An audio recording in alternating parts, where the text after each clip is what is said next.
Okay, तो अभी last class में हम लोगों ने स्पैन ऑफ अ सेट पढ़ा था, है ना। स्पैन हो गया, फिर बेसिस हमने डिस्कस किया था, फिर आपका डायमेंशन डिस्कस किया था, ठीक है।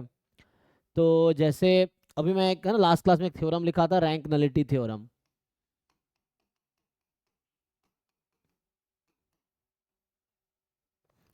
तो ऐसे तो ये थ्योरम लीनियर ट्रांसफॉर्मेशन के लिए जनरलाइज्ड है, बट लीनियर ट्रांसफॉर्मेशन जैम के सिलेबस में है नहीं।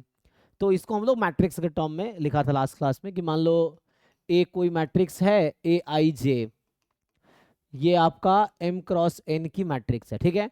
सो ए कोई m क्रॉस n की मैट्रिक्स है, तो क्या होगा, जो रैंक है, rank of A plus nullity of A बराबर यहाँ पे जो डायमेंशन होगा वो n होगा, ठीक है। तो नंबर ऑफ कॉलम्स, ठीक है ना, इसका मतलब हो गया नंबर ऑफ कॉलम्स।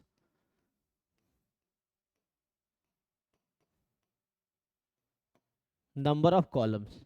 अब ये रैंक का क्या मतलब था, अब इसको थोड़ा अगर मैं एक्सप्लेन करूं कि जो रैंक है उसका क्या मतलब, रैंक हमने डिटेल में डिस्कस किया था, 4 क्लासेस में रैंक पे ही किए थे। तो एक तरीका तो हमने ये पढ़ा था कि रैंक क्या होता है किसी मैट्रिक्स का, कि एक तो लार्जेस्ट ऑर्डर का सब मैट्रिक्स है जो कि नॉन सिंगुलर है, तो जो ऑर्डर है उस order of the largest order non singular sub matrix, वो रैंक था। दूसरा हमने पढ़ा था कि maximum number of linearly independent row, है ना, इसको रो रैंक बोलते हैं। फिर maximum number of linearly independent column, ये कॉलम रैंक है। रो रैंक कॉलम रैंक दोनों इक्वल होते हैं। फिर एक और तरीका हमने पढ़ा था कि मैक्सिमम ऑफ लीनियरली इंडिपेंडेंट रोज या कॉलम्स कोई भी, है ना। और उसके बाद क्या था, एक और तरीका हमने देखा था, किसके थ्रू डिफाइन किया था, डिपेंडेंट इंडिपेंडेंट वो, और रो इकोलॉन फॉर्म के थ्रू, है ना, कि रो इकोलॉन फॉर्म आप फाइंड करोगे और फिर उसमें number of non zero row in the row echelon form, तो वो आपका क्या है, रैंक था। उस तरह से ये नलिटी क्या होता है, नलिटी मैंने लास्ट क्लास में डिफाइन किया था कि नलिटी क्या होता है, ये थ्योरम समझना ना। तो जैसे रैंक तो आपने डिफाइन कर ही रखा है, तो रैंक ऑफ ए आप जानते हो, नलिटी क्या है, कल ही डिफाइन किया था हमने कि set of x such that A x is equal to 0, है ना। तो इसका जो, ऐसा लगा दो या हटाना ही हटा दो, तो ये नल स्पेस है, ये नलिटी नहीं है, नल स्पेस है। So this is the null space.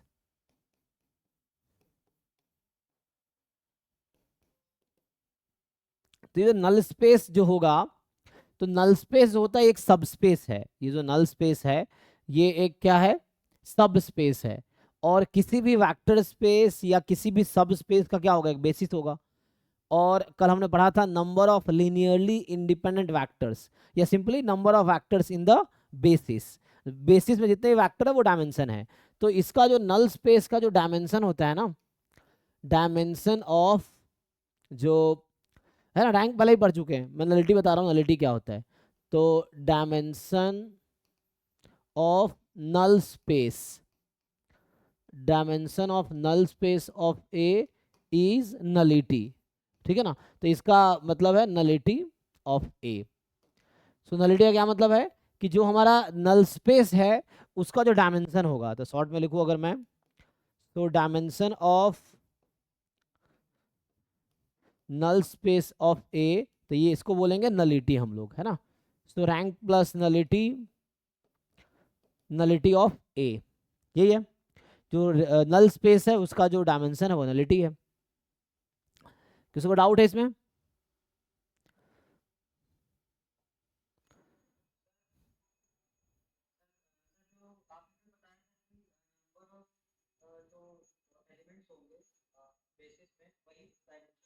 जी,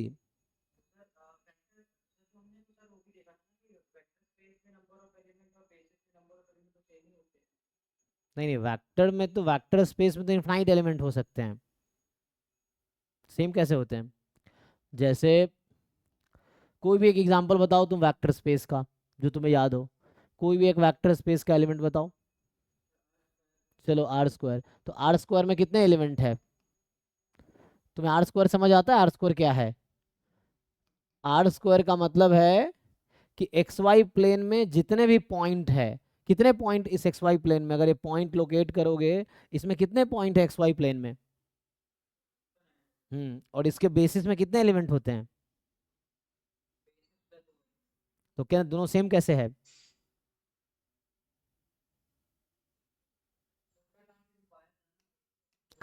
कहाँ लिखवाया था, क्या लिखवाया था, पढ़ो एक बारी।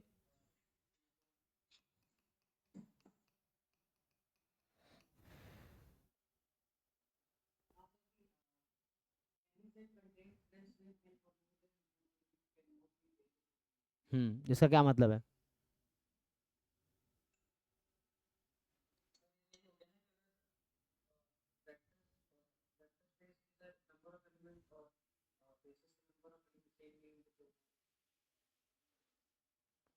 क्या आप बोल रहे हो, कुछ भी बोल रहे हो, पढ़ो ढंग से पढ़ो, फिर मतलब बताओ। उसमें वेक्टर स्पेस वर्ड ही नहीं यूज किया मैंने। तुम जो भी लाइन पढ़े हो उसमें कहीं वेक्टर स्पेस वर्ड है? ढंग से पढ़ो, फिर से पढ़ो उस स्टेटमेंट को। हम्म। हाँ।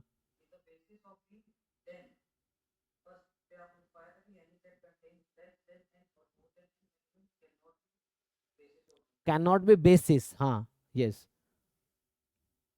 तो इसका कहाँ मतलब होता है कि वेक्टर स्पेस में बेसिस में सेम एलिमेंट होंगे? यहाँ कहाँ लिखा है ऐसा?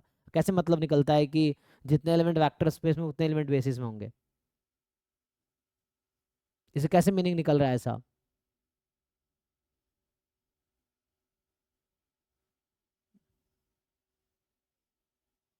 मतलब तुम कैसे इंप्लाई करो, तुम्हें कैसे ऐसा लग रहा है कि मैंने ऐसा लिखवाया है कि जितने एलिमेंट वेक्टर स्पेस में उतने ही बेसिस में? ऐसा कहाँ लिखवाया है? तो उसको 4 बार पढ़ो स्टेटमेंट को, तो क्लियर होगा तुम्हें। उसमें ये बोला गया है कि कोई बेसिस जो है वेक्टर स्पेस में कितने भी एलिमेंट, इनफैक्ट वेक्टर स्पेस में कितने भी एलिमेंट हो सकते हैं, उसमें कुछ डिपेंडेंट होगा कुछ इंडिपेंडेंट होगा। बेसिस में सिर्फ लीनियरली इंडिपेंडेंट वेक्टर्स होंगे। अब बेसिस में अगर n एलिमेंट है, कोई भी दूसरा सेट लेंगे जिसमें n से ज्यादा या n से कम एलिमेंट है, तो वो बेसिस नहीं हो सकता है। ये बोला गया है उसमें। उसमें यहाँ कहाँ हमने कहा कि वेक्टर स्पेस और बेसिस में सेम एलिमेंट, ऐसा कहाँ लिखा है? तो उसको गलत समझ रहे हो ना, ये चीज है। वेक्टर स्पेस एक सेट है जिसमें इन्फाइनाइटली मेनी एलिमेंट है, उसमें से तुम्हें ढूंढना होता है कितने लीनियरली इंडिपेंडेंट है। तो बेसिस में सिर्फ लीनियरली इंडिपेंडेंट एलिमेंट आते हैं। तो इसमें लीनियरली इंडिपेंडेंट एलिमेंट जितने होंगे वेक्टर स्पेस में लीनियरली इंडिपेंडेंट, उतने ही लीनियरली इंडिपेंडेंट बेसिस में होंगे। ये नहीं करो एलिमेंट सेम होंगे। जैसे इसका बेसिस लिखूंगा मैं, अगर ये बेसिस है इसका 1 0 और 0 1, ये है, तो इसमें दो ही एलिमेंट है, और यहाँ कितने हैं, दो ही एलिमेंट है यहाँ पे है। फिर तो क्या समझ आया?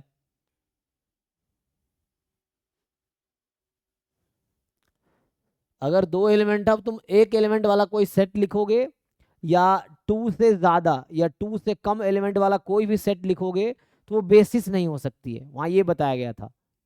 और वेक्टर स्पेस में इनफाइनाइटली मेनी एलिमेंट है, तो इसमें जो लीनियरली इंडिपेंडेंट एलिमेंट ढूंढते हैं हम लोग, वो बेसिस होती है। बेसिस में क्या आता है, लीनियरली इंडिपेंडेंट एलिमेंट्स जितने भी हो सकते हैं वेक्टर स्पेस का, वो प्लस स्पैन करता हो इसका लीनियर कॉम्बिनेशन पूरा वेक्टर स्पेस के इक्वल हो। बेसिस का डेफिनेशन क्या था कि उसमें जो एलिमेंट होंगे बेसिस में लीनियरली इंडिपेंडेंट होंगे, और स्पैन वेक्टर स्पेस का बेसिस का वेक्टर स्पेस के इक्वल होगा। ठीक है भाई? तो इसमें किसी कन्फ्यूजन है? रैंक क्या होता है पता है तुम्हें? नलिटी क्या है? नल स्पेस निकालो, उसका डायमेंशन निकालो। अभी मैं क्वेश्चंस कुछ करता हूँ, फिर नंबर ऑफ कॉलम्स, तो इसका अभी यूज होगा। तो मैं अभी कुछ क्वेश्चंस करवाता हूँ आपको, और एग्जाम के ही क्वेश्चंस करवाता हूँ, तो सो दैट आपको समझ आएगा। तो यहाँ पे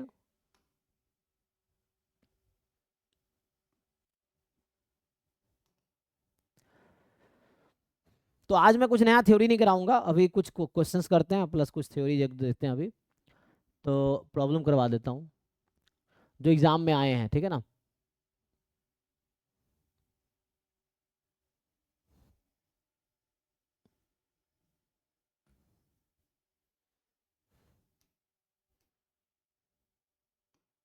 जैसे हमने लास्ट टाइम क्वेश्चन देखे थे ना, ज्यादातर क्वेश्चन में डायमेंशन ही पूछा था। तो कल हमने स्पैन, डायमेंशन और बेसिस डिस्कस किया, तो अभी मैं कुछ क्वेश्चन उस पर करवा देता हूँ, है ना। जैसे ज़्यादातर क्वेश्चन आपने कहा डायमेंशन पूछा था, चलो मैं डायमेंशन सीधा सर्च कर लेता हूँ।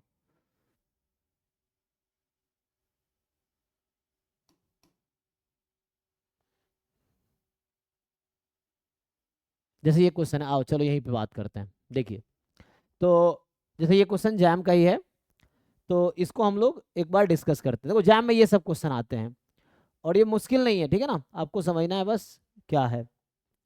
तो और आसान है, तुम ढंग से समझ जाओगे तो आसान है, मतलब प्रैक्टिस करोगे धीरे। देखो ऐसा नहीं होगा एक दिन में सब कुछ आ जाएगा, लेकिन तुम लगातार कोशिशें करते रहोगे तो एक एक चीजें क्लियर होते होते सब कुछ क्लियर हो जाएगा, तुम्हें तुम्हें सब कुछ फिर समझ आ जाएगा। तो उसके लिए कंटिन्यूअस एफर्ट्स चाहिए, कंसिस्टेंसी चाहिए, तब जाके एक एक करके सब कुछ क्लियर हो जाएगा। जो भी नहीं समझ आ रहा पूछो तो उससे क्लियर हो। जैसे ये क्वेश्चन देखो, ये जैम का ही है। अब ये क्या पूछ रहा है, सो इस क्वेश्चन में बोला गया है कि एम कोई मैट्रिक्स है, इसका ऑर्डर है 2x3, ठीक है। एम कोई मैट्रिक्स है 2x3 की। अब भी क्या है, एक सेट है X comma Y comma zero, triplet है such that M into X Y zero बराबर 0 0, ठीक है। डब्लू एक दूसरा सेट है, हालांकि सबस्पेस है आर क्यूब का, क्योंकि यहाँ देखा ना ट्रिपलेट है। और ऐसे ही डब्लू है x y z such that M x y z is 0 0। तो अब क्वेश्चन क्या है कि बताओ डायमेंशन वी का 2 है, डायमेंशन डब्लू का 2 है, डायमेंशन वी का 1 है, और या वी इंटरसेक्शन डब्लू का डायमेंशन 1 है। तो इस तरह क्वेश्चन है ना, अभी हम लोग सीखेंगे कैसे सॉल्व करते हैं। तो डायमेंशन क्या था, कल मैंने डायमेंशन डिफाइन किया था कि कोई भी सबस्पेस दिया होगा तो पहले उसका बेसिस निकालना है। बेसिस कैसे निकालते हैं, तो बेसिस निकालने के लिए देखना होता है कि उस वेक्टर स्पेस के पास कितने लीनियरली इंडिपेंडेंट वेक्टर्स हैं जो स्पैन करेंगे उस वेक्टर स्पेस को, ठीक है।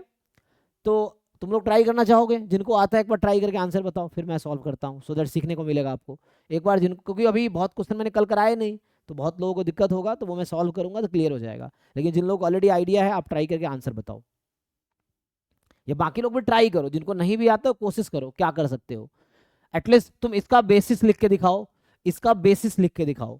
अगर लिख सकते हो तो बताओ क्या होगा बेसिस, वी का बेसिस क्या होगा, डब्ल्यू का बेसिस क्या होगा, फिर डायमेंशन खुद ही आ जाएगा।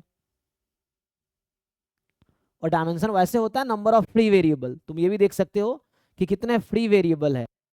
तो नंबर ऑफ फ्री वेरिएबल जो होगा ना, नंबर ऑफ इंडिपेंडेंट वेरिएबल, वो डायमेंशन होगा। तो तुम एक बार ट्राई करो पहले तुम लोग।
किसी का आंसर नहीं आया भाई?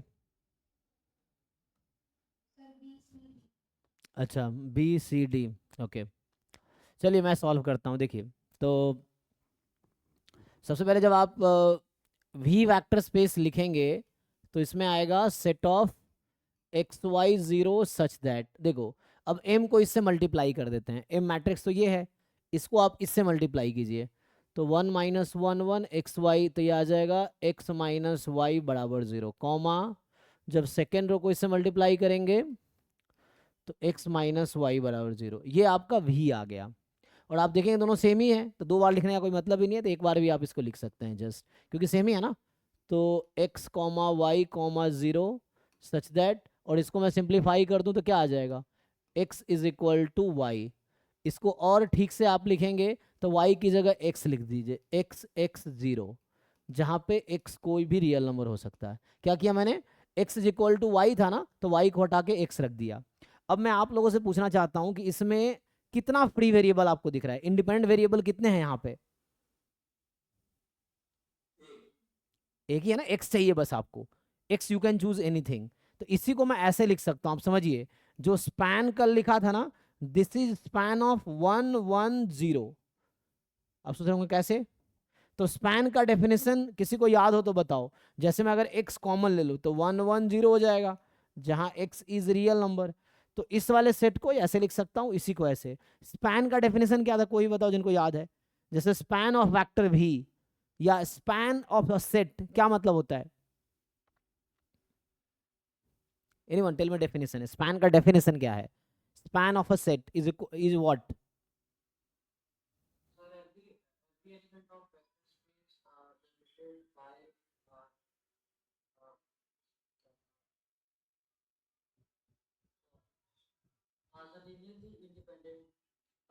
नहीं नहीं, एक्चुअली तुम लोग ये तो दिक्कत है, डेफिनेशन ठीक से ना समझते हो ना याद करते हो सही से। हाँ, set of all linear combination of vectors. तो मैं बोल रहा हूँ स्पैन भी, ये एक सेट है, ये एक सेट है, इसका स्पैन लिख रहा हूँ, इसका क्या मतलब होगा, set of all linear combination of this. और लीनियर कॉम्बिनेशन क्या होता है कि उसको कांस्टेंट से मल्टीप्लाई कर दो, तो ये कांस्टेंट से मल्टीप्लाई किया हुआ है, यही ये है। तो जब भी ऐसा दिखे आप इसको ऐसा लिख सकते हैं, स्पैन का मतलब इसका लीनियर कॉम्बिनेशन। तो इसका लीनियर कॉम्बिनेशन ये है, क्यों? क्योंकि इसमें मैं अगर किसी कांस्टेंट से मल्टीप्लाई करूंगा तो ये आएगा, तो यहाँ वो कांस्टेंट x है। जैसे पहले मैं सी लिखता था या अल्फा अल्फा 1 अल्फा 2 अल्फा 3 लिखा हूँ कल की क्लास में, तो वो वेरी कांस्टेंट यहाँ पे x है। अब क्वेश्चन ये है, क्या ये लिनियरली इंडिपेंडेंट है? मैं b लिखता हूं, b इज 1 1 0 का सेट है, ये एक सिंगलटन सेट है। क्या ये सेट लिनियरली इंडिपेंडेंट है, यस और नो? बाकी लोग बताइए, डिपेंडेंट है या इंडिपेंडेंट है? इंडिपेंडेंट। कल हमने थ्योरम लिखाया था कि singleton non zero vector will always be independent. कल के नोट्स में देखो थ्योरम होगा कि सिंगलटन कोई सेट है और नॉन जीरो है तो वो हमेशा इंडिपेंडेंट होगा। तो ये लीनियरली इंडिपेंडेंट है। और साथ में क्या हो रहा है, साथ में जो इसका स्पैन है, स्पैन ऑफ बी जो है वो किसके इक्वल है? स्पैन, ये सेट बी है मेरा, तो स्पैन बी किसके इक्वल है? वी के। तो इस लाइन का क्या मतलब होता है, कोई ये बताओ? ये जो दो लाइन मैंने लिखे हैं यहाँ पे कि बी सेट लिनियरली इंडिपेंडेंट है और स्पैन बी वी के इक्वल है, इसका क्या मीनिंग है? यस, ठीक है ना। तो ये डेफिनेशन हमने लिखा था, तो इससे ये समझ आ गया कि जो बी सेट है ये बेसिस है वेक्टर स्पेस वी का। और आपको पता है डायमेंशन का डेफिनेशन क्या होता है?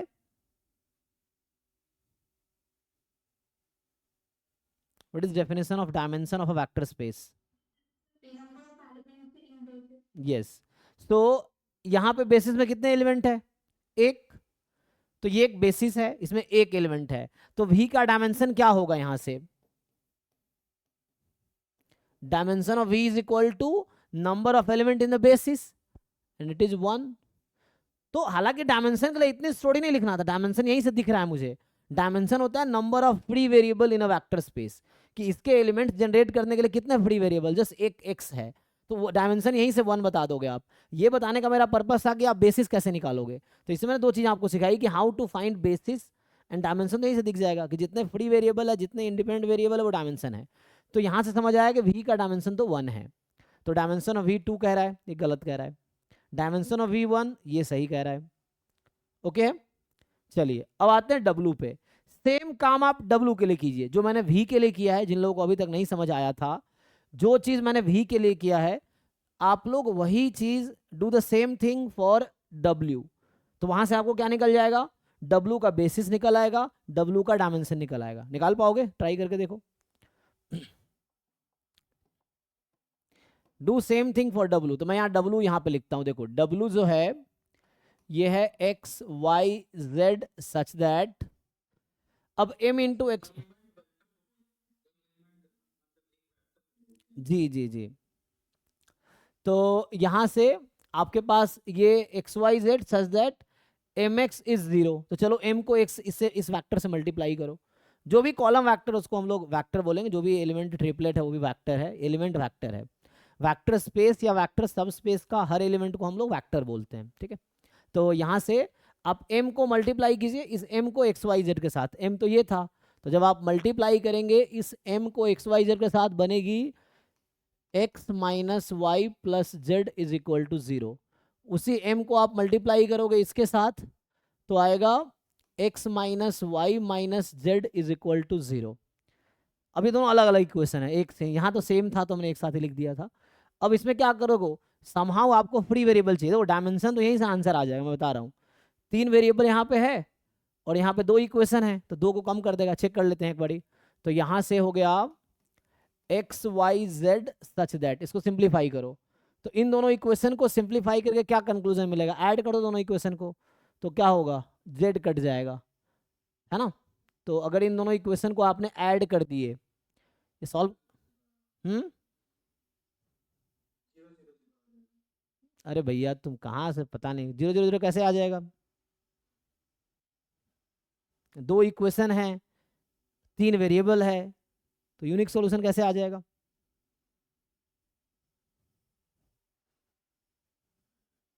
तुक्का लगाने पर लगे रहते हो, मैथमेटिकली करो ना, ठीक है ना। तो यहाँ से मुझे क्या करना है, एक वेरिएबल को दूसरे वेरिएबल के टर्म में बताने हैं, ठीक है। सो आपको बताना है, जैसे मान लो यहाँ से मैं जेड की वैल्यू निकालूंगा यहाँ से, तो एक्स माइनस वाई, यहाँ से z minus x minus y, दोनों को कंपेयर करो। तो मैं बोल रहा हूँ इन दोनों इक्वेशन को ऐड कर दो, तो होगा एक्स माइनस वाई बराबर 0 हो जाएगा। तो एक तो आएगा एक्स इक्वल टू वाई, और क्या आएगी, और जब मैं एक्स को वाई के इक्वल रख दूँ तो क्या होगा, तो अगर मैं एक्स वाई को इक्वल रख दूंगा तब जेड 0 हो जाएगा, सही है। अब तो एक्स वाई कुछ भी हो सकता है, x y can be any real number, z 0 हो जाएगा। चेक कर लो एक बारी। तो यहां से ये कंक्लूजन निकल के आया। फिर से समझो, अब मैं बोल रहा हूं, अब मैं क्या करूंगा, अब यहां पे हम लोग इसको मैं ठीक से लिख देता हूं, देखो। तो इक्वल टू होगा सेट, अब यह है एक्स वाई जेड, तो वाई बराबर एक्स आया तो वाई को एक्स रख दो, जेड बराबर 0, तो यहाँ पे हो जाएगा एक्स एक्स 0 और x belongs to real number. तो ये तो वही आ गया जो यहाँ आया था। तो अब सेम ही चीज करोगे, चेक करो कहीं मिस्टेक तो नहीं किया मैंने, एक बार चेक कर लीजिए।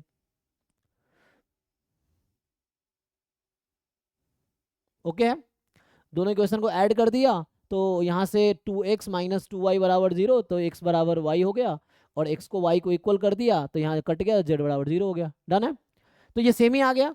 तो अब इसका डायमेंशन कितना, अब आप लोग सेम चीज करेंगे, यहीं पे आ गए ना वापस। अब ये सेम प्रोसेस होगा, w के लिए भी प्रोसेस सेम ही रहेगा। तो अब आप क्या करेंगे, सो अब होगा, आइए, तो यहां से ये जो w निकल के आया, ये भी आया x x 0, जहां x रियल नंबर है। फिर से आप वही लिखेंगे कि दिस इज स्पैन ऑफ 1 1 0, ये हो गया। तो ये अब एलिमेंट मेरे पास b है 1 1 0, तो एक सिंगलटन नॉन जीरो एलिमेंट है इसमें, तो इसका मतलब है कि ये लीनियरली इंडिपेंडेंट होगा, दिस इज लीनियरली इंडिपेंडेंट। और यहाँ लिखा हुआ है span b is equal to w, है ना, और स्पैन b w के इक्वल है। तो ये जो था ये डेफिनेशन था बेसिस का, कि कोई एक वेक्टर, कोई एक सेट जो लीनियरली इंडिपेंडेंट है और किसी वेक्टर स्पेस को स्पैन करता है, तो वो बेसिस हो जाएगा। तो यहाँ b जो है वो बेसिस है 110, this is basis of w। तो डायमेंशन ऑफ w जो होता है वो होता है number of elements in the basis is the dimension. तो डायमेंशन हो गया 1, तो w का डायमेंशन भी 1 आ गया। ये कह रहा है डायमेंशन w का 2 है, ये गलत कह रहा है। अब आइए ठीक से, अब ध्यान से देखो, यहाँ पे w set at the end जो आया था मेरे पास, पहले v निकाला था मैंने, v था x0 जहां x belongs to r, w भी सेम सेट ही आ गया x0 x belongs to r। तो मैं आप लोगों से पूछना चाहता हूं कि भाई बताओ v इंटरसेक्शन w किसके इक्वल आएगा? ये 2 सेट्स आपके सामने हैं, इसका इंटरसेक्शन क्या होगा?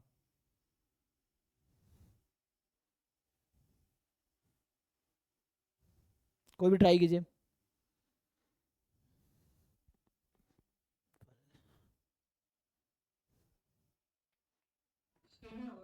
यस, 2 इक्वल वेक्टर का इंटरसेक्शन क्या होता है भाई? a intersection a is equal to a, दोनों इक्वल वेक्टर ही तो है, राइट साइड इक्वल, दोनों तो इक्वल ही है। यहां से ये समझ आ गया कि v is equal to w है, हालांकि तुम देखो ध्यान से, तो इक्वल वेक्टर के इक्वल सेट का इंटरसेक्शन क्या होता है खुद आएगा।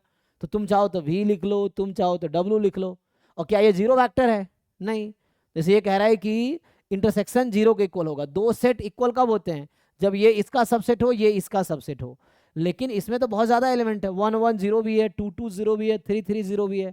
तो ये जीरो वेक्टर के इक्वल तो नहीं है, जीरो एक एलिमेंट है इसका, लेकिन दोनों सेट इक्वल तो नहीं है, तो ये गलत है। तो only C option is correct. अब चेक करके बताओ, इनको डाउट है पूछो, कहाँ पूछना है, क्या पूछना है। तो इस तरह के क्वेश्चन एग्जाम में मिलेंगे आपको, और मुश्किल नहीं, आसान है, प्रैक्टिस करेंगे बहुत आसान लगेगा।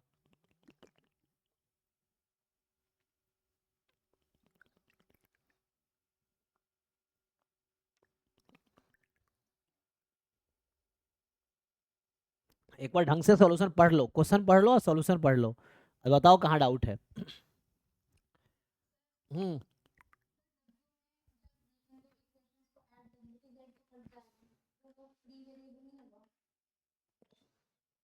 हम्म तो आप कट गया तो क्या बना? जैसे मान लीजिए ऐड कर दिया तो क्या बना उससे? हाँ।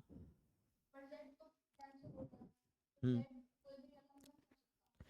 नहीं, तो यहाँ से रिड्यूस होगा ना, तो हमें तो दो ही क्वेश्चन सॉल्व करना था। अगर हम आपसे पूछूं, आपको अगर बोला जाए कि right the solution of this equation, आपको सॉल्व करना आता है, आप कैसे सॉल्व करेंगे? इन दोनों इक्वेशन को मुझे सॉल्व करना है, तो व्हाट इज सॉल्यूशन? तो अब एक काम अब ये कर सकते हैं, जेड की वैल्यू निकालते हैं, यहाँ से आता है एक्स माइनस वाई का नेगेटिव, यहाँ से निकालते, नहीं यहाँ तो आता प्लस एक्स माइनस जेड, और ये आएगा माइनस में एक्स माइनस वाई। अब ये एल एच एस तो इक्वल है, तो आर एच एस इक्वल होगा। देखो समहाउ करना क्या होता है मुझे, यहाँ पे फ्री वेरिएबल ढूंढना है। ये दो इक्वेशन है ना, मैं डायमेंशन तो यहीं से बता देता कि यहाँ 3 वेरिएबल है और 2 इक्वेशन गिवन है, तो 2 इक्वेशन से 2 वेरिएबल कम हो जाएंगे, तो डायमेंशन 1 है ना। यहाँ डायमेंशन यहीं से पता चल जाता मुझे, यहाँ 2 वेरिएबल है और 1 इक्वेशन है, तो 1 वेरिएबल कम हो जाएगा, तो डायमेंशन 1 है। तो इतनी स्टोरी लिखने की कोई जरूरत नहीं है, पहले लाइन में ही डायमेंशन निकल आएगा जो क्वेश्चन का है। तो आपको जेड जरूरी थोड़ी सब कुछ हो सकता है, तो इक्वेशन डिसाइड करेगा जेड क्या हो सकता है। तो जेड कोई भी रियल नंबर नहीं हो सकता। यहाँ से देखिए, अब ये दोनों इक्वल है तो ये इक्वल हो जाएगा। तो यहाँ से आया कि एक्स माइनस वाई बराबर minus of x minus y, तो यहाँ से समझ आया कि 2 टाइम एक्स माइनस वाई बराबर 0, x is equal to y. अब इस इक्वेशन में एक्स वाई को इक्वल कर दो, तो जो ही आप एक्स वाई को इक्वल करोगे जेड 0 हो जाएगा। तो जेड कुछ भी नहीं हो सकता, जेड को जरूरी है कि जेड को 0 ही होना पड़ेगा। क्यों? क्योंकि ये दोनों इक्वेशन सेटिस्फाई करनी चाहिए। जेड ऐसे सिचुएशन में है कि ये भी सेटिस्फाई करे, ये भी सेटिस्फाई करे। तो आप देखो जेड सिर्फ 0 हो सकता है और कुछ नहीं हो सकता, ये है। तो only z has to be 0। मैंने दूसरा तरीका क्या किया, मैंने दूसरा तरीका किया था, पहले आसानी से ऐड करो दोनों इक्वेशन को। तो ऐड कर लो, 2 टाइम एक्स माइनस वाई बराबर 0, तो x is equal to y. तो जो कंक्लूजन उतने दूर जाके पहुंचे थे वो डायरेक्टली आगे ऐड करके। तो आप कुछ भी कर सकते हैं इक्वेशन के साथ, है ना, वो दोनों यूज़ करके आपको समहाउ सॉल्यूशन निकालना है इक्वेशन के। तो यहाँ मुझे सॉल्यूशन निकालना था, तो सॉल्यूशन निकल के आया x is equal to y और जेड इज इक्वल टू 0। मतलब इन्फाइनटली मेनी सॉल्यूशन है यहाँ पे, इस इक्वेशन के पास इन्फाइनटली मेनी सॉल्यूशन है। एक्स वाई कुछ भी हो सकता है, लेकिन जेड को 0 होना पड़ेगा। जेड इज 0 ओनली, जेड कुछ भी नहीं हो सकता।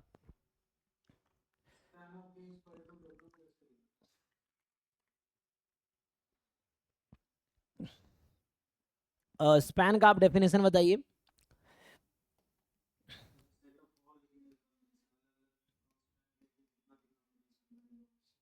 तो स्पैन ऑफ, मान लीजिए मैं वी लिखता हूं, तो what is span of V, ये बताइए मुझे आप।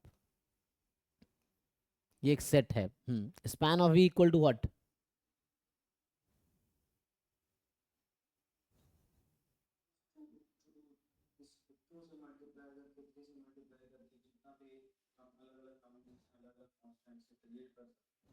तो क्या करूं बताइए, क्या लिखूं यहाँ पे?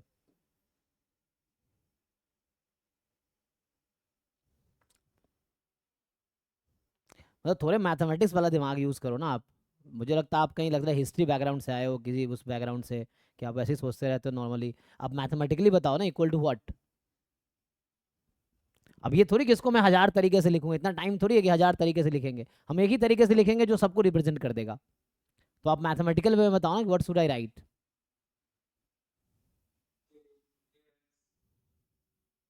कि एक्स कहाँ से, एक्स कहाँ दिख रहा है आपको?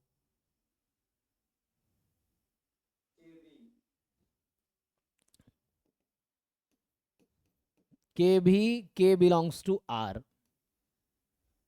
अब आप इसी लॉजिक से मुझे समझाओ कि व्हाट इज स्पैन ऑफ 110।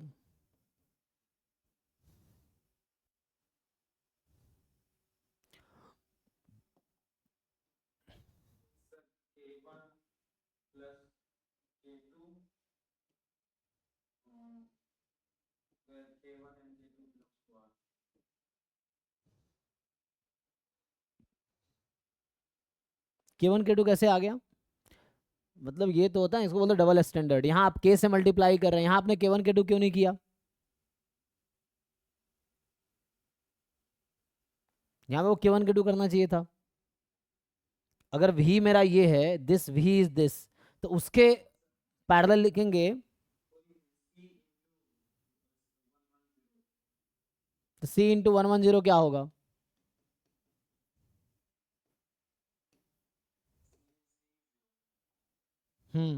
फिर तो ये किसके इक्वल है? C0, जहां C बिलोंग्स टू R।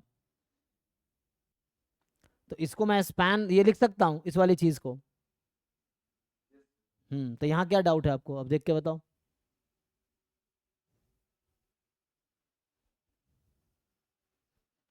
ये भी तो भाई CC0 ही है, CC0। आपको एक से प्रॉब्लम है, C लिख लो, कोई दिक्कत नहीं है। ये भी तो वही है CC0, तो कहाँ दिक्कत है? यहाँ भी तो वही है CC0।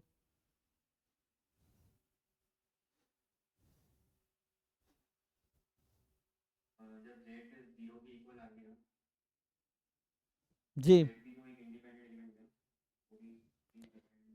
अरे इंडिपेंडेंट,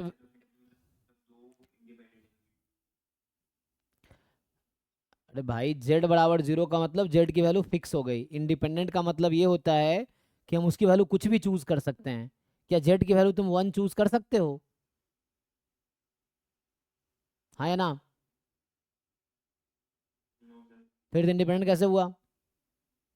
इंडिपेंडेंट वेरिएबल या फ्री वेरिएबल का मतलब यहाँ पे ये है कि मैं उसकी वैल्यू जो चाहूँ वो चूज कर सकता हूँ। तुम तो फिक्स कर दिए ना, जेड को 0 कर दिया, तो कैसे फ्री हो गया वो तो रेस्ट्रिक्टेड हो गया। जेड को 0 ही होना पड़ेगा और कोई दूसरा ऑप्शन नहीं है, तो फ्री कैसे हो गया?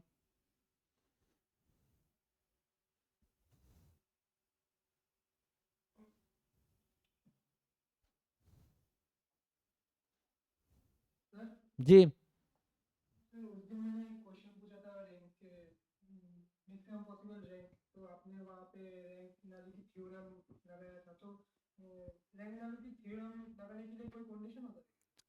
नहीं, कोई कंडीशन नहीं, कहीं भी लगा सकते हैं।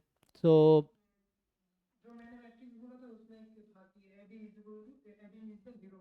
हम्म नहीं नहीं, वो तो किसी मैट्रिक्स पे लगा सकते हो। जैसे ए बी मैट्रिक्स है, so rank of A B is equal to nullity of A B is equal to column of A B. वैसे कर लो आप, तो उससे ही मिल जाएगा आपको। ट्राई करके देखो, कहीं भी लगा सकते हो, उसमें कोई रेस्ट्रिक्शन नहीं है। कोई भी एम क्रॉस एन की मैट्रिक्स है, rank of matrix plus nullity of matrix बराबर नंबर ऑफ कॉलम्स। अब किसी भी मैट्रिक्स में लगा सकते हैं, तो ए बी मैट्रिक्स पे भी लगा सकते हो, ए पे भी लगा सकते हो, बी पे भी लगा सकते हो, बट आपको लॉजिकली ट्राई करना। अब ट्राई करके देखो, हो जाना चाहिए, करके देखो। चलो इस पे आते हैं, ये जैम 2024 का क्वेश्चन है, देखिए। तो बहुत आसान क्वेश्चन आता है, लीनियर अलजेब्रा से ना बहुत इजी क्वेश्चन आएगा आपको, मतलब उसमें कुछ खास है नहीं। 2 4 10 क्वेश्चन प्रैक्टिस कर लो ना, तो आपको आइडिया मिल जाएगा करना क्या है। तो जैसे ये क्वेश्चन भी, ज़्यादातर क्वेश्चन डायमेंशन निकालना ही आता है। तो देखो ये जैम 2024 का है, क्या कह रहा है कि भी कोई x1 x2 x3 x4 है, इस तरीके से कि x1 is equal to x2 है। Consider v as a subspace of R4 over this, what is dimension of v। अब समझो, जैसे यहाँ पे कितने वेरिएबल आपको दिख रहा है, 4 है, और हमें एक इक्वेशन दे रखी है। तो एक इक्वेशन क्या करे, एक वेरिएबल को कम कर देगा, तो यहाँ से आंसर हो गया 3, बिना कुछ लिखे, बिना पेन चलाए आंसर आ गया 3। अब तुम्हें लिख के बताऊं तो सीधा ऐसा होगा कि जब हम इसको लिखेंगे, अब देखो ध्यान से, इसको मैं तुम्हें डिटेल में समझा देता हूँ। तो यहाँ जो मेरे पास v है, ये है x1 x2। अब इसने क्या कहा, x1 is equal to x2, तो मैं x2 को x1 ही रख देता हूँ, तो x2 की जगह x1 ही रख देता हूँ। x3 x4, जहाँ पे x1 x3, अब तो x1 x2 गायब हो गया ना, तो x1 x3 x4 real numbers हैं। यहाँ पे कितने फ्री वेरिएबल है आपके पास, फ्री वेरिएबल में जिसकी वैल्यू मैं अपनी मर्जी से कुछ भी चूज कर सकता हूँ, वो फ्री वेरिएबल हुआ। तो यहाँ पे कितने फ्री वेरिएबल दिख रहे हैं आपको,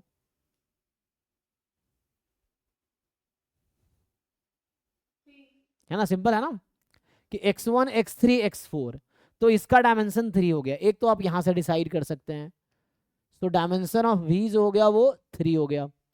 अब चाहे तो इसको मैं थोड़ा डिटेल में बता देता हूँ, देखो अब इसको समझो, यहाँ पे मैं करूँगा v, सो ये इसको ऐसा लिख सकता हूँ मैं, इस चीज को हम लिख सकते हैं स्पैन ऑफ, अब इस चीज को समझने की कोशिश करना, 1 1 0 0 0 0 1 0 0 0 0 1। तो ये जो v है, ये इस वेक्टर का स्पैन है। अब कैसे पता चला मुझे, तो थोड़े से दिमाग यूज करोगे तो आपको समझ आएगा कि x1 को अगर मैं इससे मल्टीप्लाई करूंगा तो x, मतलब यहाँ पे क्या किया, x1 की वैल्यू 1 रखी, बाकी सब 0 हो गया। यहाँ पे x3 को 1 रखा, बाकी सब 0 है, x4 को 1 रखा, बाकी सब 0 है। तो स्पैन है, अच्छा स्पैन होता क्या है, सेट ऑफ लीनियर कॉम्बिनेशन। चलो आपको उल्टा में दिखा देता हूँ, हम लिखेंगे c1 time this plus c2 time this plus c3 time this, यही होता है ना। स्पैन का मतलब set of all linear combinations. तो जब आप ऐसा करेंगे, या मान लो x1 time this plus x2 time this plus x3 time this, ये चूंकि यहाँ x1 x3 x4 है। अच्छा एक और काम कर सकते थे हम, चाहे तो जैसे मैंने x1 बराबर x2 था, तो मैं चाहूँ तो x1 को हटा के x2 लिख सकता हूँ, अगर आप चाहो तो x1 लिखने के बजाय मैं यहाँ x2 कर सकता हूँ, तो यहाँ x2 आ जाएगा, तो भी कोई दिक्कत नहीं है मुझे, कोई तो 2 3 4, हाँ तो ऐसे समझ लो आप चाहिए। तो मैं बोल रहा हूँ x2 time this plus x3 time this plus x4 time this, क्यों, set of linear combination. Linear combination होते क्या है, v1 v2 v3 के लीनियर कॉम्बिनेशन होंगे c1 v1 plus c2 v2 plus c3 v3, ये लीनियर कॉम्बिनेशन है, constant से multiply करके ऐड कर दो। तो अगर आप इसका लीनियर कॉम्बिनेशन लिखोगे ना, तो यही बन के आएगा। किसी को डाउट है, लिख के देखो मैं क्या बोलना चाह रहा हूँ, कि मान लो c1 time 1 1 0 0 plus c2 time 0 0 1 0 plus c3 time 0 0 0 1, तो क्या बन के आएगा, इसको तुम ऐड करोगे तो यही बनेगा c1 c1 c2 c3। कितने फ्री वेरिएबल है, 3, c1 c2 c3। तो वही यहाँ c1 जो यहाँ x2 है, ये जो c2 है यहाँ x3 है, तो ये सब डमी वेरिएबल है, इससे वेरिएबल से कोई फर्क नहीं पड़ेगा उसमें क्या है, वेरिएबल x लिख लो, y लिख लो, c लिख लो, k लिख लो, कोई फर्क नहीं पड़ता। तो यहाँ पे c1 ये हो गया, तो यही चीज है, तो आपको समझना कि हाउ टू राइट स्पैन। तो स्पैन में होता क्या है, अच्छा यार मैं तो आप थोड़ा ऐसा समझाऊं तो आपको ज्यादा अच्छा समझ आएगा। देखो इसको मैं काम करता हूँ, x2 time 1 1 0 0 x3 time 0 0 1 0 plus x4 time 0 0 0 1। आपको अब ये समझ आएगा। तो इस वाले चीज को मैं ऐसा लिख सकता हूं, अब आप चेक कर लो कैलकुलेट करके सेम है कि नहीं है। तो ये स्पैन नहीं, अभी वेक्टर स्पेस ही लिख रहा हूँ, तो स्पैन अब लिखूंगा मैं। तो v को मैं ऐसा लिख सकता हूँ, ये जो x1 x2 x2 x3 x4 है, इस चीज को मैं ऐसा लिख सकता हूँ। यस, अब ये क्या हो गया, v1 time something, v2 time something, v3 time something. तो इसी को लिखेंगे, क्योंकि ये है linear combination of v1 v2 v3, है ना। यहाँ पे आगे चाहो तो आप यहाँ लिख सकते हो, आप यहाँ पे चाहो तो कि जो यहाँ पे xi है, x2 x3 x4, ये सब रियल नंबर्स हैं, ठीक है। सो यहाँ पे क्या हो गया, दिस इज स्पैन ऑफ 1 1 0 0 0 0 1 0 0 0 0 1, ठीक। अब आपसे पूछा जाए, देखो ये स्पैन क्यों है, क्योंकि this is the linear combination of v1 v2 v3, set of all linear combination of v1 v2 v3, तो ये हो गया स्पैन। अब बस आपको क्या चेक करना है कि क्या ये लीनियरली इंडिपेंडेंट है।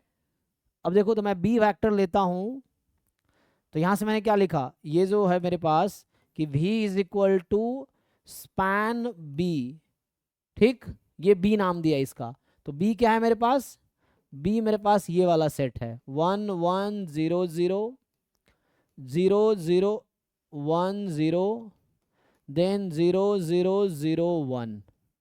अब ये बताओ मुझे, ये जो b वेक्टर है, b सेट है, सॉरी b सेट है, मतलब उसके जो वेक्टर्स हैं, क्या ये लीनियरली इंडिपेंडेंट है, कैसे चेक करोगे आप लोग।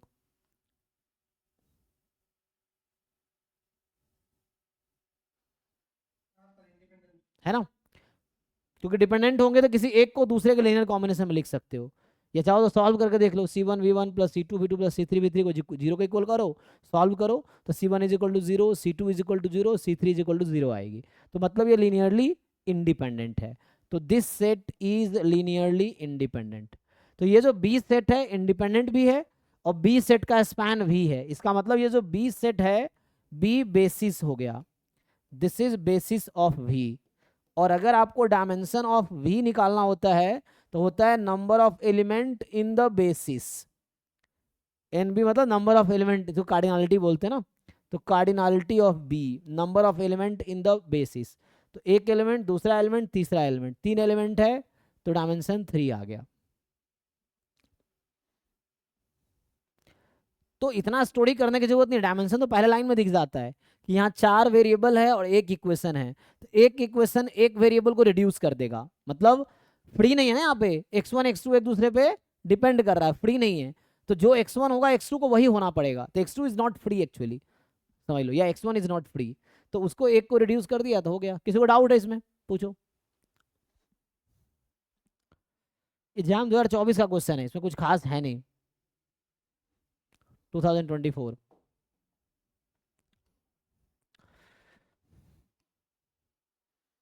तो ये तो हमने भी सॉल्व किया है।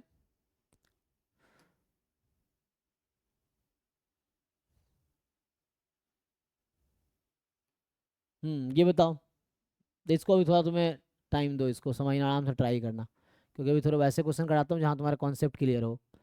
तो ये लीनियर ट्रांसफॉर्मेशन अब नहीं है सिलेबस में, तो इसको स्किप कर सकते हो।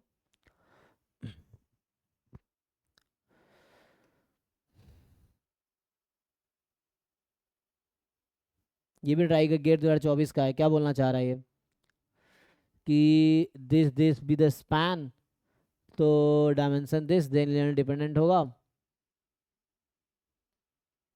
बताओ भाई। तो उसके लिए एक फॉर्मूला लिखाना रह गया, फॉर्मूला लिखा देता हूँ कुछ मेरे को। तो जो डायमेंशन ऑफ,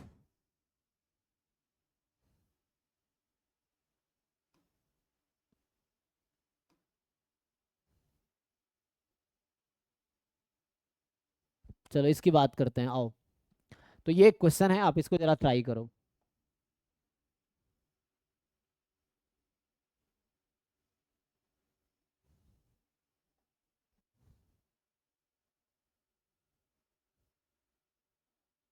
दो मिनट का टाइम लो और कोशिश करो, अगर आप बता सकते हो तो।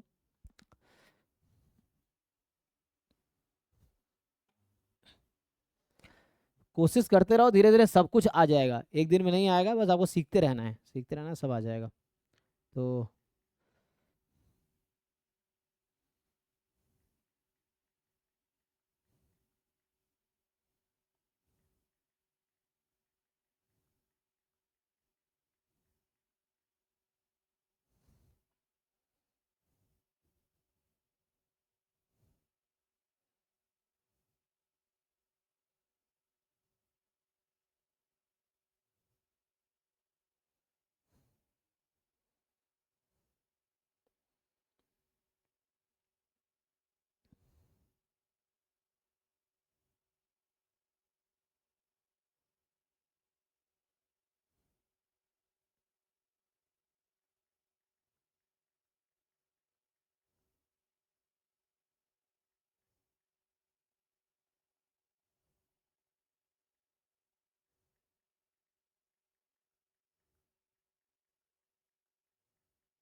तो एक तो डायरेक्ट तरीका है, दूसरा एक और तरीका मैं आपको सजेस्ट कर देता हूँ। ये एक थ्योरम है, तो मैं यहाँ लिख, चलो यहीं पे लिख देता हूँ। थ्योरम ये है कि dimension of W1 plus W2 is equal to dimension of W1 plus dimension of W2, क्योंकि आपने कल देखा था, लास्ट टाइम देखा था कि union of two subspace may not be a subspace.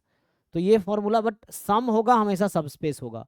तो सम का जो डायमेंशन मिलेगा आपको, वो अभी आगे लिखना बाकी है, ये हाफ है,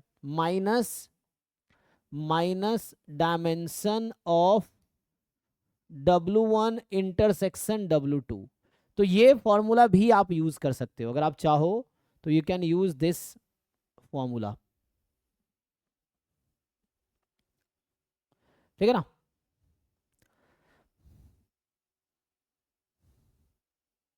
W1 क्या है, सबस्पेस है V का, W2 भी सबस्पेस है V का,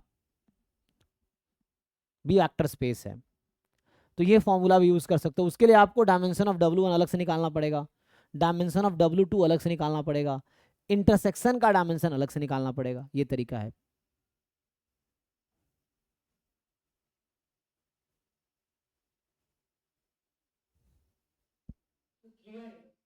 कितना आया, 3।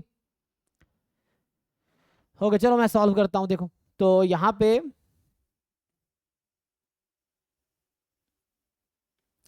तो थ्योरम मुझे यहाँ लिख देना चाहिए ना। तो ये एक तो ये है पहला बात कि मान लो पहली बार W1 अगर सबस्पेस है W2 V का, एंड W2 जो आर सब स्पेसेस ऑफ V। तो पहली चीज क्या है, जैसे सबसेट में होता है, तो पहला कंडीशन, पहला ये है कि जो डायमेंशन ऑफ W1 होगा वो less than equal to dimension of V होगा। ये ऑब्वियस है ना। And obviously for the dimension of W2 जो होगा less than equal to dimension of V। यही है। दूसरी कंडीशन जो है, जो सेकेंड कंडीशन है कि dimension of W1 plus W2, तो ये हो जाएगा dimension of W1 plus dimension of W2 minus dimension of W1 intersection W जो लिख रहा था मैं। ठीक है, तो ये फॉर्मूला यूज कर लेंगे, लास्ट वाला यूज कर लेते हैं। तो यहाँ पे मैं क्या करता हूँ, पहले हम लोग निकालते हैं W1 का डायमेंशन। अब देखो अभी मैंने अभी आपको बताया था तरीका कि जैसे W1 में यहाँ कितने फ्री वेरिएबल है, 3, और इक्वेशन कितने हैं, 1, तो एक कम हो जाएगा, तो W1 का डायमेंशन 2 आएगा। आएगा जी, जो जो डायमेंशन ऑफ W1 आएगा वो 2 आएगा। क्यों, 3 वेरिएबल, यहाँ एक इक्वेशन है, तो एक वेरिएबल रिड्यूस हो जाएगा, बाकी 2 के टर्म में आ जाएगा। यहाँ भी ऐसे ही है, डायमेंशन ऑफ W2 निकालोगे, यहाँ भी 3 वेरिएबल है लेकिन एक इक्वेशन गिवन, तो एक इक्वेशन एक वेरिएबल को रिड्यूस कर देगा फ्री वेरिएबल को, तो यहाँ 2 फ्री वेरिएबल बचेंगे। अब मैं इंटरसेक्शन लिखता हूँ, तो जब मैं W1 इंटरसेक्शन W2 लिखूंगा ना, तो इसका मतलब होता है कि ये होगा x1 comma x2 comma x3 such that दोनों इक्वेशन सेटिस्फाइड हो। तो x1 is equal to x2 plus 2x3 and x1 is equal to 3x2 plus 2x3। इन दोनों इक्वेशन को थोड़ा सा सॉल्व करो। अब सॉल्व करके देखो क्या कंक्लूजन आता है, तो उसके बेसिस पे इंटरसेक्शन का डिसाइड होगा। तो दोनों LHS तो इक्वल, RHS इक्वल कर देते हैं। तो x2 प्लस 2x3, और यहाँ से आ गया 3x2 प्लस 2x3, दोनों इक्वल है ना। अच्छा दोनों को इक्वेट कर दो, तो यहाँ पे दोनों को इक्वेट कर देते हैं। इक्वेट क्यों करना, क्योंकि LHS इक्वल है ना, तो RHS इक्वल हो जाएगा। तो यहाँ से x अब क्या आ गया, सिंप्लीफाई कर लेते हैं, तो ये 2x3 खत्म, तो यहाँ से x2 बराबर 0 आ गया। अब इसमें आप x2 को 0 रख दो, जब x2 को आप 0 रख दोगे तो x1 बराबर, x2 को 0 रख दो 2x3, यही आएगा। और दूसरे में x1 बराबर 2x3, तो ये आ गया कहीं ना कहीं। देखो तो बात वही है, फिर से मैं वही कह रहा हूँ, ये दोनों रिड्यूस हो गया ना। तो वैसे समझो यहाँ 3 वेरिएबल है, 2 इक्वेशन है, लेकिन ध्यान रखना दोनों इक्वेशन अलग अलग होगा। अगर सेम इक्वेशन होगा तो एक ही बन जाएगी। तो यहाँ पे क्या है, 2 इक्वेशन है, 3 है, तो इसका डायमेंशन क्या होगा, 1 होगा। तो जी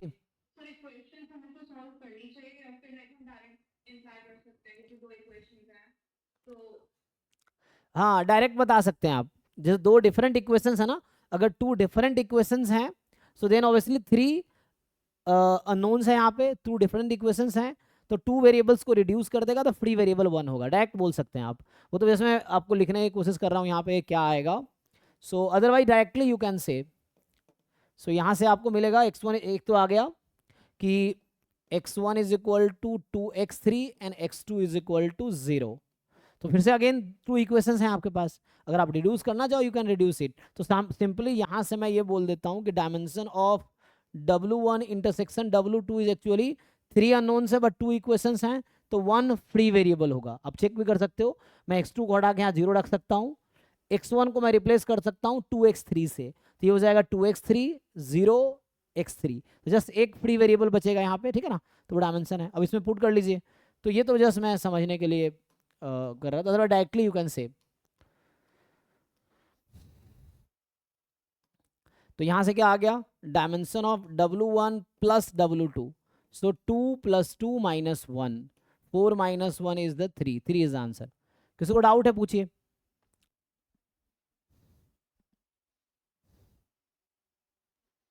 है ना, ये कैसे डिसाइड किया डायमेंशन, फ्री वेरिएबल से, तीन इक्वेशन है, तीन वेरिएबल है और यहाँ एक इक्वेशन है, there are two free variables there. वैसे यहाँ टू फ्री फ्री वेरिएबल है, यहाँ तीन अननोन है, दो इक्वेशन है, एक फ्री वेरिएबल है, इसलिए डायमेंशन वन है। तो ये सब जैम गेट के क्वेश्चन है, कुछ गेट के हैं कुछ जैम के हैं। तो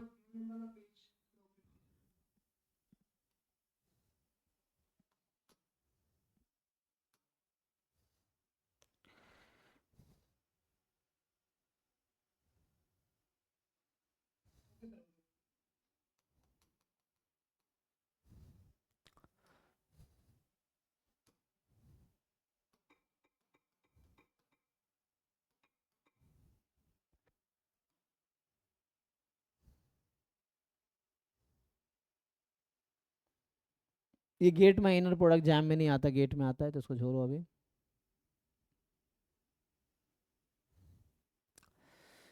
ये क्या बोलना चाह रहा है कि M2R be the 2x2 matrices over field R define the linear transformation. ये सिलेबस में नहीं है लीनियर ट्रांसफॉर्मेशन, तो क्या आ रहा है,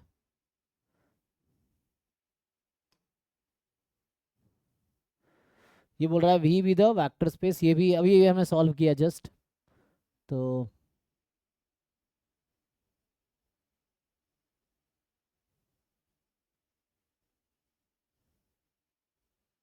तो ये गेट मैथमेटिक्स का ही आइगन वैल्यू ये सो यूज करेगा।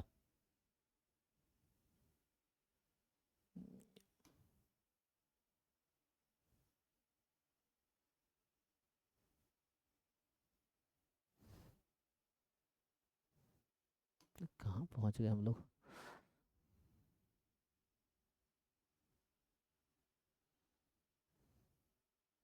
सब लीनियर ट्रांसफॉर्मेशन है, लीनियर ट्रांसफॉर्मेशन आपके एग्जाम में नहीं आएगा, ठीक है ना।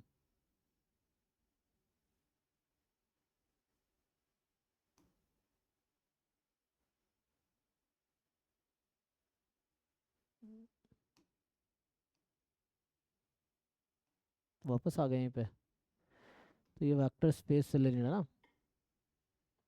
अभी लास्ट में मैंने क्या सर्च किया था,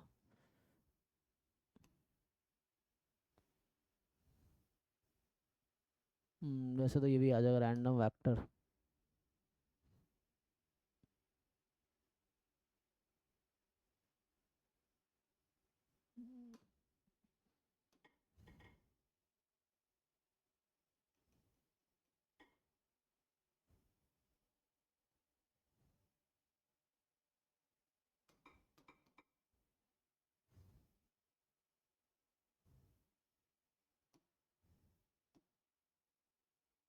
ये तुमने सॉल्व किया था अभी, ये सब भी सॉल्व हो गया था, ये भी मैं छोड़ दिया था, ये कर सकते हो सॉल्व अभी, बाकी सॉल्व करना देखते हैं। ये सब लीनियर ट्रांसफॉर्मेशन है, तो ये सब हमने कर रखा है ऑलरेडी, ये तुम चाहो तो ट्राई कर सकते हो, है ना। बट ये गेट का है, थोड़े से अभी थोड़े आसान क्वेश्चन देखते हैं, थ्योरेटिकल है ना।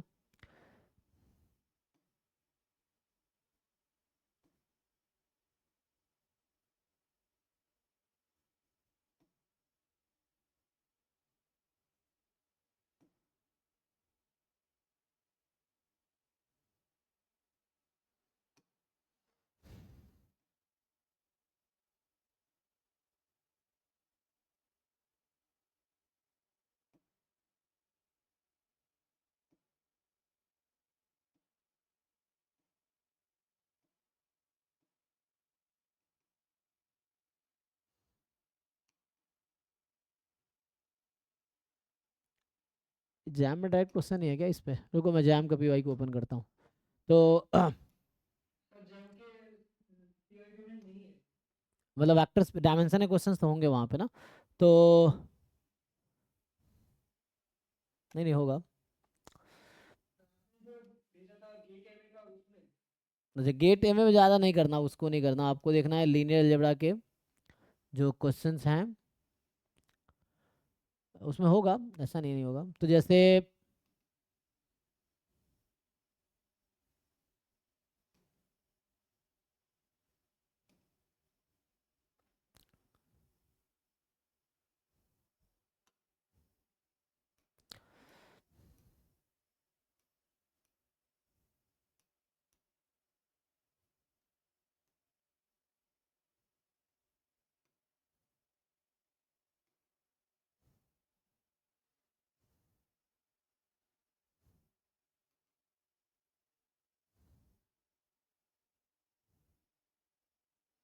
इसे तुम सॉल्व कर सकते हो, matrix demand rank system of equation eigen value eigen vector भी स्टार्ट करेंगे, vector space dependence independence basis dimension. तो इससे भी कर, मान लो इसको खोलूंगा, सिर्फ बेसिस डायमेंशन है क्वेश्चन होंगे इसमें, तो ओनली क्वेश्चन जो होगा बेसिस और डायमेंशन पे होगा। जैसे ये सब क्वेश्चन है, सॉल्व करना चाहोगे। देखो क्या पूछ रहा है इसमें, which of the following set is the basis of the sub space. चलो इसको डिस्कस करते हैं। जैसे पहला क्वेश्चन अभी समझना है ना आपको बस। तो पहले क्वेश्चन में क्या है, एक्स वाई जीरो टी, ये दिख रहा है, या उधर बुलाऊं तो यहाँ से है ना। मेन अंडरस्टैंडिंग क्लियर है तो तुम कोई भी क्वेश्चन हो किसी भी एग्जाम का सॉल्व तो हो ही जाएगा, बस आपको पता हो कि हाउ टू सॉल्व। जैसे ये क्वेश्चन है, देखो गेट एमए का, जैम एमए का है, तो जैम एमए भी सिमिलर सिलेबस ही है। तो पूछ रहा है कि which of the following is the basis of the sub space, basis of the sub space W, जहाँ पे आपके पास यहाँ 3 वेरिएबल है, 2 इक्वेशंस हैं, तो कहीं ना कहीं फ्री वेरिएबल कितने होंगे इसमें, है ना। जैसे आप यहाँ अगर देखोगे, यहाँ पे एक्स वाई टी 3 अननोन्स हैं, एंड कितने इक्वेशंस हैं, 2 इक्वेशंस हैं, तो एक फ्री वेरिएबल बचेगा। अगर मैं सॉल्व करूंगा ना, जैसे यहाँ पे y की वैल्यू माइनस टी, तो y को मैं माइनस टी रख सकता हूँ यहाँ पे, फिर x को भी t में, तो एक ही फ्री वेरिएबल बचेगा। तो एक फ्री वेरिएबल है, तो ये स्पैन ऑफ, मतलब एक फ्री वेरिएबल है, डायमेंशन कितना होगा, 1 होगा। हमने भी देखा dimension number of free variables, तो इसमें फ्री वेरिएबल एक ही होगा, तो डायमेंशन इसका क्या आएगा, 1 आएगा। तो डायमेंशन 1 आने का क्या मतलब है, इसके बेसिस में एक ही एलिमेंट होंगे। तो इससे ये समझ आता है कि ये जो 3 एलिमेंट वाला सेट है ये कभी बेसिस हो ही नहीं सकता, ये कभी बेसिस हो ही नहीं सकता। अब आपको डिसाइड करना है ये वाला बेसिस है या ये वाला बेसिस है।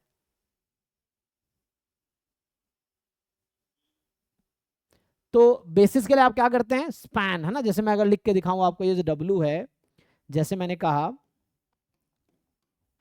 तो आपको देखना ये कैसा है ना। तो यहाँ जीरो, ये 2 है, और ये कभी 2 आ ही नहीं सकता, ये तो 0 है, तो बेसिस में भी 0 ही आएगा। तो इस 2 की वजह से ये आउट हो जाएगा, तो ये करेक्ट हो जाएगा, क्योंकि ये 2 तो कभी आ ही नहीं सकता ना, तो 0 है यहाँ पे, तो जो बेसिस होगा उसमें भी ये 0 ही होगा। ठीक है, बाकी मैं आपको लिख के दिखा देता हूँ, प्रूव करके इस स्टेटमेंट को मैं दिखा देता हूँ।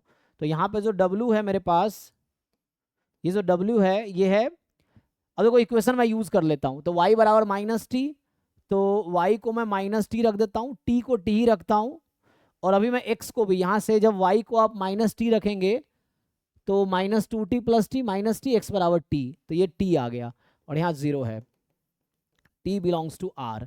तो उसी w को मैंने रिड्यूस कर दिया सिंगल वेरिएबल में। मैंने कहा 2 इक्वेशन है, तो 2 इक्वेशन 2 वेरिएबल को रिड्यूस कर सकता है, कैसे रिड्यूस करेगा, यहाँ पे आ गया।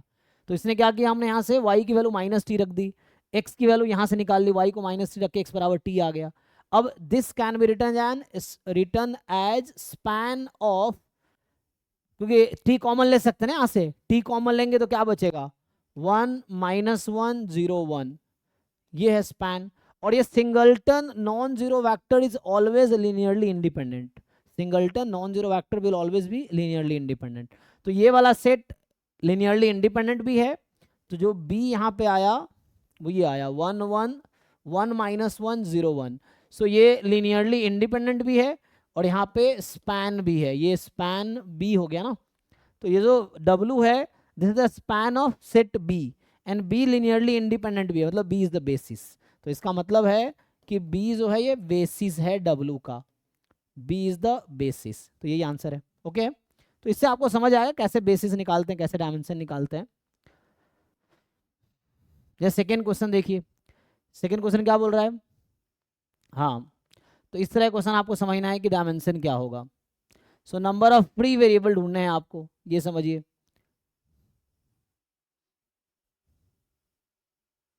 हालांकि ये फॉर्मूला होता है, तुम लोग याद रख सकते हो। जैसे चलो मैं एक सीधा सीधा फॉर्मूला लिख दूं कि मैं एक रिजल्ट लिख देता हूँ। वी जो है, V is a vector space. जैसे M N R, M N R का मतलब है set of all N cross N matrices with real entries. Okay, so V is the MNR, means set of all n cross n matrices with real entries. Now I defined a subspace W1. W1 is, यहाँ भी क्या होगा, ये matrices ही होंगे। मान लो A belongs to V such that A transpose is equal to A. W2 is a subspace A belongs to V such that A transpose is equal to minus A. अब मैं आप लोगों से पूछना चाहता हूँ, what is dimension of W1 and what is dimension of W2? कोई बता पाएंगे? देखिए ये थ्योरम है, बस मैं ऐसे ही। तो W1 क्या है? W1 is set of all symmetric matrices N cross N symmetric matrices. W2 is set of all skew symmetric matrices. So कैसे निकालेंगे डायमेंशन इसका?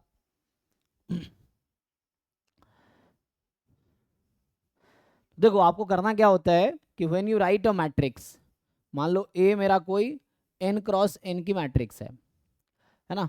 अच्छा, अगर कोई पूछता है यहां से आपको कि V का डायमेंशन क्या है, अभी एक चीज मैं पूछूं आप लोगों से। So what is dimension of V? Vector space V का डायमेंशन क्या है?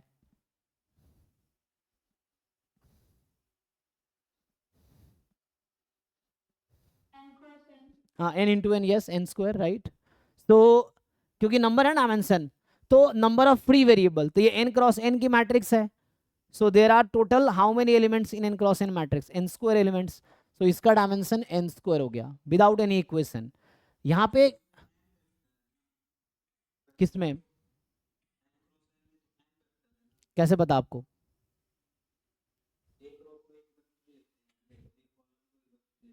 ठीक है, देन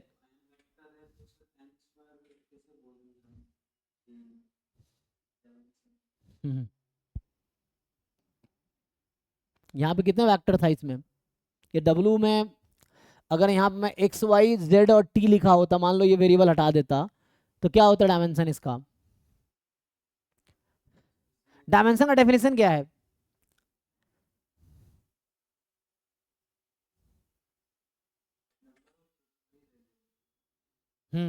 तो n क्रॉस n मैट्रिक्स में कितने वेरिएबल होंगे? अगर n क्रॉस n मैट्रिक्स के ईच एलिमेंट को मैं एक वेरिएबल ले लूं, तो कितने वेरिएबल होंगे उसमें टोटल?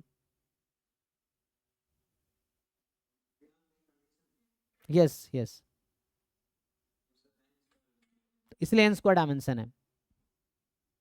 डायमेंशन में कहीं वेक्टर का जिक्र आता है कि नंबर ऑफ इंडिपेंडेंट, ऐसा मतलब बोलता हूं कि अभी जैसे मैंने बताया कि नंबर ऑफ फ्री वेरिएबल बोला मैं ना, तो n क्रॉस n की मैट्रिक्स में कितने वेरिएबल फ्री है? There are n square variable which are free, and हर एलिमेंट के करस्पॉन्डिंग एक बेसिस में एलिमेंट होगा। So that's why dimension is n square. अब आराम से सोचो आप, ठीक है ना। तो वो भी सही है जो आप कहना चाह रहे हो कि n वैक्टर्स होते हैं, वो भी ठीक है, लेकिन यहाँ पे सेट ऑफ मैट्रिसेस है, तो मैट्रिसेस में ईच एलिमेंट के करस्पॉन्डिंग एक वेक्टर मिल जाएगा। तो आप एक कॉलम को ईच एलिमेंट के करस्पॉन्डिंग एक वेक्टर बनाए जा सकते हैं। मतलब vector in the sense element, vector जब भी हम बोलते हैं वेक्टर स्पेस के एलिमेंट को वेक्टर बोलते हैं। तो ये वेक्टर स्पेस है मैट्रिसेस का, तो उसमें जो वेक्टर होगा वो भी मैट्रिसेस ही होगा। ये चीज है। अब ठीक है, सोचिए यहाँ पे आते हैं। तो डायमेंशन है नंबर ऑफ फ्री वेरिएबल। अब यहाँ पे समझिए A transpose is equal to A, यहाँ एक रेस्ट्रिक्शन लग गया अब कि वैसे मैट्रिक्स है जहां ए ट्रांसपोज ए है, तो वैसे तो ए में टोटल n स्क्वायर एलिमेंट है, लेकिन अब देखना है कितने इक्वेशन यहां से निकल के आएंगे। तो आप लोग सिमेट्रिसिटी की प्रॉपर्टी जानते हैं। मान लो मैं अगर लिख दूं जैसे A11 A12 A1n, फिर A21 A22 A2n, एंड चलता रहेगा an1 an2 ann। Now you think, जैसे ये तो हो गया आपके डायगोनल एंट्रीज, तो सिमेट्रिक मैट्रिक्स में क्या क्या कंडीशंस आएंगी? पहली इक्वेशन आएगी this is equal to this, दूसरी कंडीशन आएगी next one is equal to this. तो you know what, these elements are equal to this, these elements are equal to this and so on. तो जैसे मैं number of free variable ढूंढ रहा हूं, तो क्या है मतलब यहाँ पे अगर मैं 1 रख दिया तो गारंटी है यहाँ भी 1 ही होगा, तो ये फ्री नहीं हुआ, समझ रहे हो ना, दोनों इक्वल है, तो इक्वल है तो एक कम कर देगा। तो मैं यहाँ से आपसे पूछना चाह रहा हूँ कि अगर ये सिमेट्रिक मैट्रिक्स है तो how many free variables are there, यहाँ ईच वेरिएबल एक एलिमेंट है मैट्रिक्स का, तो ये सिमेट्रिक मैट्रिक्स अगर है तो इसमें कितने फ्री वेरिएबल है टोटल? वाई? कोई और बताओ, गलत है आंसर है ना, कोई और बताओ सोच के। टोटल इसमें n स्क्वायर एलिमेंट्स हैं टोटल। अब n सिमेट्रिक होने की वजह से क्या हो रहा है कि ये इक्वल होंगे, मतलब जो फर्स्ट रो के एलिमेंट होंगे वही फर्स्ट कॉलम के होंगे। तो आपको ढूंढना है how many free variables are there. अगर यहाँ मैंने 1 2 3 4 5 लिख दिया तो यहाँ 1 2 3 4 5 लिखना पड़ेगा। So these elements are not free, तो एक दूसरे पर डिपेंड। तो मैं बोला कितने फ्री वेरिएबल होंगे इसमें?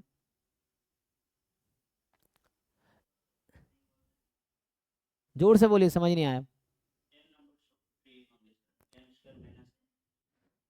नो नो नो, वो जो आप बता रहे हो वो डिपेंडेंट है एक्चुअली, नॉट फ्री। हाँ तो होगा क्या यहाँ पर समझिए, जैसे हमें नीचे वाला एलिमेंट सब डिपेंड, जो डायगोनल के नीचे है ना, जो भी एलिमेंट बिलो डायगोनल है they will directly depend on the element above diagonal, right, क्योंकि सिमेट्रिक है। सो सिमेट्रिक मैट्रिक्स क्या होता है, ट्रांसपोज इक्वल है उसके, ट्रांसपोज का भी इक्वल होगा। तो एबव डायगोनल जो एलिमेंट होगा वही सारे एलिमेंट बिलो डायगोनल भी होंगे, राइट। मैं आपको एक छोटा सा एग्जांपल लिख के दिखा देता हूँ 2x2 में। जैसे यहाँ ए बी है, इसका कोई, अगर यहाँ मैंने सी लिख दिया तो यहाँ सी ही लिखना पड़ेगा। So what I am saying कि जो बिलो डायगोनल है वो एबव डायगोनल पे डिपेंड करेगा। तो हम फ्री वेरिएबल काउंट कर रहे हैं। अगर आप 3x3 में आएंगे तो भी यही बात है, मान लो ए बी सी, अगर यहाँ डी ई लिख दिया तो यहाँ डी ई लिखना पड़ेगा, यहाँ एफ लिख दिया यहाँ एफ। तो जो बिलो डायगोनल है they will directly depend on above diagonal. तो बस आप ये काउंट कर लो कि इस ट्रायंगल में कितने एलिमेंट है इंक्लूडिंग डायगोनल, इस ट्रायंगल में कितने एलिमेंट है डायगोनल को इंक्लूड करके, अपर ट्रायंगल में कितने एलिमेंट है इंक्लूडिंग डायगोनल्स, क्योंकि जो एबव डायगोनल होगा वही बिलो डायगोनल होगा। तो below diagonals will directly depend on above diagonal, तो हम सिर्फ एबव डायगोनल को काउंट कर लेंगे। तो बिलो डायगोनल उस पर डिपेंड कर रहा है तो उसको काउंट करने की जरूरत है नहीं। तो मुझे फ्री वेरिएबल ढूंढना है। सो आप ढूंढ के बताइए जिन लोगों को समझ आया, एक ने सही बताया है ना। सो आपको देखना है अब क्या होगा, तो सी समझिए। पहले रो में कितने एलिमेंट है, एन एलिमेंट, क्योंकि ये एन क्रॉस एन की मैट्रिक्स है। सो एन है। दूसरे रो में कितने एलिमेंट होंगे, मैं अपर ट्रायंगल जो है ना उसमें एलिमेंट्स काउंट कर रहा हूँ इंक्लूडिंग डायगोनल। तो यहाँ पे एन, फिर एन माइनस वन, जाते जाते जो लास्ट है ये सिर्फ 1 बचेगा अप टू 1। तो ये सम किसके इक्वल है, 1 से n तक का सम क्या होता है जी, n इंटू एन प्लस 1/2। तो ये आंसर है। What about skew symmetric, similar logic. आप तो आपको पूछ लेगा एग्जाम में, डायरेक्टली ये क्वेश्चन आता है कि what is dimension of a subspace of all symmetric matrices. तो वैसे ही अब आपसे पूछना चाह रहा हूं कि ये स्क्यू सिमेट्रिक मैट्रिक्स है W2, so what is dimension of W2।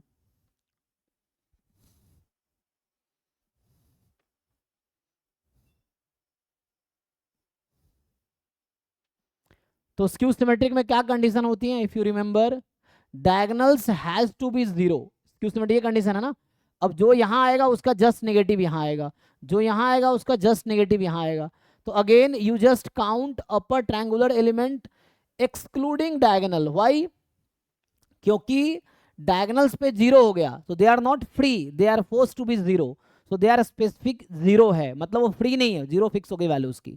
सो मैं ना, ठीक है ना। तो यहाँ से सिंपली आपके पास यहाँ n-1 एलिमेंट है और डायगोनल के एबव डायगोनल जो एलिमेंट होंगे that will be the below diagonal, वो डायरेक्टली डिपेंड करेंगे। यहाँ 1 2 3 है तो यहाँ -1 -2 -3 होगा। So below diagonal will directly depend on the above diagonal. So कहने का यहाँ मतलब हो गया, तो पहले रो में कितने फ्री वेरिएबल है, n-1, सेकेंड रो में कितने हैं n-2 and so on, last में यहाँ पे 1 बचेगा। तो 1 से लेके n-1 का सम, सो n इंटू n-1/2 आ जाएगा। सो this is the dimension of the subspace of skew symmetric matrices. तो इस तरह के क्वेश्चन एग्जाम में मिलेंगे आपको। तो मैंने इन जनरल बता दिया कि सिमेट्रिक मैट्रिक्स का सबस्पेस है तो उसका डायमेंशन ये होगा, जहां n order of the matrix है। स्क्यू सिमेट्रिक मैट्रिक्स का सबस्पेस है तो उसका डायमेंशन ये होगा n इंटू n माइनस 1/2। ठीक है, उसका लॉजिक मैंने यहाँ आपको क्लियर किया है कि नंबर ऑफ फ्री वेरिएबल आपको काउंट करने हैं। तो आज हम यही स्टॉप करते हैं, बाकी कल भी मुझे लगता है कुछ मैं क्वेश्चंस कराऊंगा। तो जनरली जो मैं ढूंढ रहा था, जैसे ये सब असाइनमेंट आप ट्राई कर सकते हैं। डाउट हम लोग if you want me to, मैं एक एक क्वेश्चन क्लास में डिस्कस करूंगा, स्पेशली वो क्वेश्चन जो आपसे नहीं हुए होंगे तो आप सॉल्व करके आइए, आप बताइए कि ये वाला असाइनमेंट डिस्कस कीजिए, तो हम लोग इसके डिस्कस करेंगे। इसमें सिर्फ बेसिस और डायमेंशन के क्वेश्चन होंगे इस असाइनमेंट में। ठीक है, तो आप एक बार देख लीजिए। हाँ,